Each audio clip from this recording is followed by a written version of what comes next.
Shalom jemaat Tuhan yang dikasihi. Pemberitaan firman Tuhan kita terambil dari Yesaya 5 ayat yang ke-1 sampai dengan ayatnya yang ke-7. Yesaya 5 ayatnya yang pertama sampai dengan 7. Dengan tema yang saya angkat pada pemberitaan firman Tuhan hari ini yaitu adalah membiasakan hidup yang adil dan benar.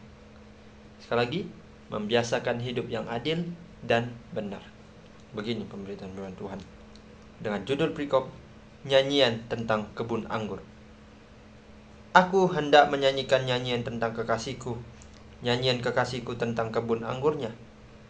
Kekasihku itu mempunyai kebun anggur di lereng bukit yang subur. Ia mencangkulnya dan membuang batu-batunya dan menanaminya dengan pokok anggur pilihan. Ia mendirikan sebuah menara jaga di tengah-tengahnya dan menggali lubang tempat memeras anggur. Lalu dinantinya supaya kebun itu menghasilkan buah anggur yang baik. Tetapi yang dihasilkannya ialah buah anggur yang asam. Maka sekarang, hai penduduk Yerusalem dan orang Yehuda, adililah antara aku dan kebun anggurku itu. Apalagi yang harus diperbuat untuk kebun anggurku itu yang belum kuperbuat kepadanya? Aku menanti supaya dihasilkannya buah anggur yang baik. Mengapa yang dihasilkannya hanya buah anggur yang asam? Maka sekarang aku mau memberitahukan kepadamu apa yang hendak kulakukan kepada kebun anggurku itu. Aku akan menebang pagar durinya sehingga kebun itu dimakan habis, dan melandah temboknya sehingga kebun itu diinjak-injak. Aku akan membuatnya ditumbuhi sebuah semak, tidak dirantingi dan tidak disiangi, sehingga tumbuh putri malu dan rumput. Aku akan memerintahkan awan-awan supaya jangan diturunkannya hujan ke atasnya. Sebab kebun anggur Tuhan semesta alam ialah kaum Israel, dan orang Yehuda ialah tanaman kegemaran. Dinantinya keadilan, tetapi hanya ada kelaliman. Dinantinya kebenaran, tetapi hanya ada keonaran. Sejauh ini pemberitaan firman Tuhan yang terambil dari Yesaya ke-5 ayat yang pertama sampai ayat 7. Nabi Yesaya, siapa yang tidak kenal dengan salah satu tokoh Alkitab yang sangat fenomenal juga di Alkitab ini. Nabi Yesaya dipilih oleh Tuhan untuk memberitakan atau menyadari kepada orang-orang Israel betapa baiknya kepada Tuhan itu. Nah, pemberitaan firman Tuhan kita pada hari ini yang terambil dari Yesaya ayat yang ke-5 sampai 7 ini menceritakan bagaimana Tuhan sebagai seorang pemilik kebun anggur, sang pemilik kebun anggur tersebut bernyanyi. Mungkin lagunya seperti ini. Kekasihku itu mempunyai kebun anggur. Kayak bukan seperti nyanyian sih. Nyatanya seperti kayak puisi atau hanya sebagai bacaan cerita saja. Dalam pemberitaan firman Tuhan ini diceritakan bahwasanya Tuhan melihat kebun anggurnya tidak dirawat dengan baik, tidak disirami, tidak dipupuk dan sebagainya. Jadi di sini Tuhan murka. Tuhan sangat kecewa. Kenapa Tuhan kecewa? Karena tidak dirawat dengan baik. Makanya kan Tuhan bilang, kenapa kebun anggurku itu tidak dibaik oleh kalian? Aku sudah memberikan kalian tugas untuk menjaga kebun anggur ini, tetapi kalian tidak menjaganya. Padahal aku sudah memagari dengan pagar besi, pagar duri, agar kebun anggur ini tidak dihinggapi oleh semak belukar, kemudian tidak dimakan orang, tidak diambil oleh orang, kemudian tidak dimakan oleh hewan-hewan. Tetapi kenapa kalian tidak merawatnya dengan baik? Oleh sebab itu aku akan menghukum kalian. Tuhan berkata, aku sangat kecewa kepada kalian. Sehingga ketika nanti turunnya hujan, aku tidak mau hujan itu turun di atas kebun anggur itu, melainkan di tempat lain. Aku tidak suka, karena aku sangat kecewa kepada kalian. Lantas, bagaimana kita sebagai manusia? Lantas bagaimana tanggapan orang tersebut? Pasti yang ada mereka sedih.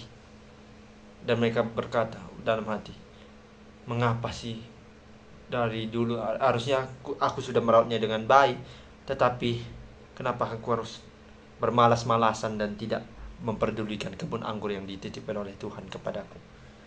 Makanya itu kan kita bisa lihat bahwasanya dikatakan di ayat 7, sebab kebun anggur Tuhan semesta alam ialah kaum Israel. Nah, kan dikatakan kebun anggur itu ialah kaum Israel, umat pilihan Tuhan. Dan orang Yehuda ialah tanaman-tanaman kegemarannya. Nah, sehingga kebun anggur itu adalah milik umat Israel, tetapi tanaman-tanamannya itu adalah seperti dilayakkan oleh orang-orang Yehuda, begitu. Tetapi yang ada apa? Yang Tuhan nantikan ada keadilan, tetapi tidak ada. Yang dinantikan Tuhan ada kebenaran, tetapi yang ada hanya keonaran. Makanya itu Tuhan kecewa kepada sang pemilik kebun ini. Kan karena kan di awal saya katakan bahwasanya Tuhan adalah pemilik kebun anggur ini, sehingga dia menitipkan kepada suatu orang, tetapi orang itu tidak merawatnya dengan baik. Nah, tentang keadilan dan benar dari cerita ini kita bisa belajar bahwasanya Tuhan mau memberikan kita agar seadil-adilnya, agar menegakkan yang namanya kebenaran itu dengan baik. Nah, setiap gereja atau mungkin beberapa sinode gereja di dalam bulan Oktober ini adalah disebut sebagai bulan keluarga. Bulan keluarga adalah di mana kita bisa meresapi bagaimana kita menanggapi, bagaimana kita merefleksikan firman Tuhan dalam kehidupan keluarga kita dengan baik. Kebenaran dan keadilan biasanya itu dibahas dengan yang namanya kehidupan di dalam bernegara. Untuk membangun sifat kebenaran dan keadilan di dalam keluarga, kita harus sama-sama yang namanya tegas dalam memperingatkan sesuatu. Jika dia tidak melakukan hal yang benar, kita peringatkan supaya tidak melakukannya lagi. Kemudian jika dia berbuat salah, kita maafkan dan jangan mengulangi kesalahan tersebut. Dan salinglah kita bermaaf-maafan dan hiduplah adil dalam keluarga tersebut. Bagaimana sih, pertanyaan singkatnya adalah, bagaimana sih kita bisa menegakkan yang namanya keadilan dan kebenaran agar hidup keluarga kita itu baik dan tentram di masa yang akan datang? Jawabannya hanya simpel saja, saudara-saudari yang terkasih dalam Tuhan Yesus, adalah kita mau yang namanya bertanggung jawab. Dan juga kita harus yang namanya hidup dalam kebenaran itu, sehingga kita mau bertanggung jawab juga akan atas apa yang telah kita terapkan dalam hidup kita. Jika dia berbuat salah, kita mau ada di situ untuk memberikannya kelegaan. Dan akuilah bahwasanya, hai adikku atau anggota keluarga kita, kamu telah melakukan kesalahan, minta maaflah kepada orang yang telah melakukan kesalahan kepada orang yang telah kau lakukan kesalahan kepada anggota keluarga kita yang lain. Karena itu adalah bukti hidup kita supaya adil, kebenaran di dalam keluarga kita.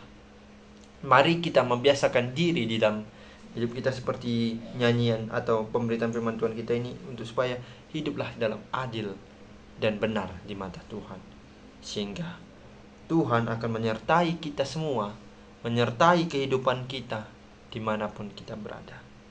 Kebenaran bukti nyata hasil yang kita terapkan dalam diri kita, sehingga kita bisa merasakan kebaikan yang ada dalam Tuhan itu ada bersama dalam keluarga kita.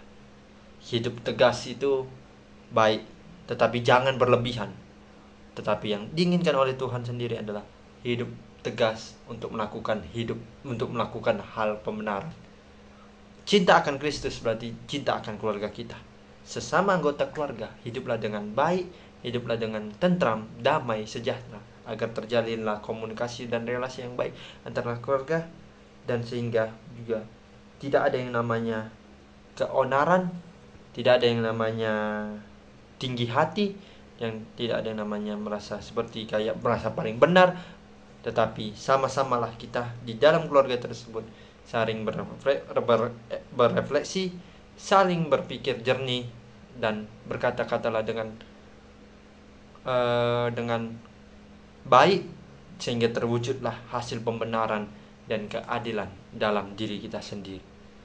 Semoga pemberitaan firman Tuhan ini bisa menyadarkan kita di dalam bulan keluarga ini bisa kita terapkan. Bertumbuhlah positif dalam sikap yang positif, perlakukanlah dengan adil dan benar dalam keluarga kita, dan kebenaran dan serta perwujudan akan bertumbuhnya iman kita bisa bertumbuh, dan sehingga keluarga kita bisa hidup di dalam Tuhan dengan aman, tentram, damai, dan terpujilah nama Tuhan selalu. Amin. Tuhan Yesus memberkati.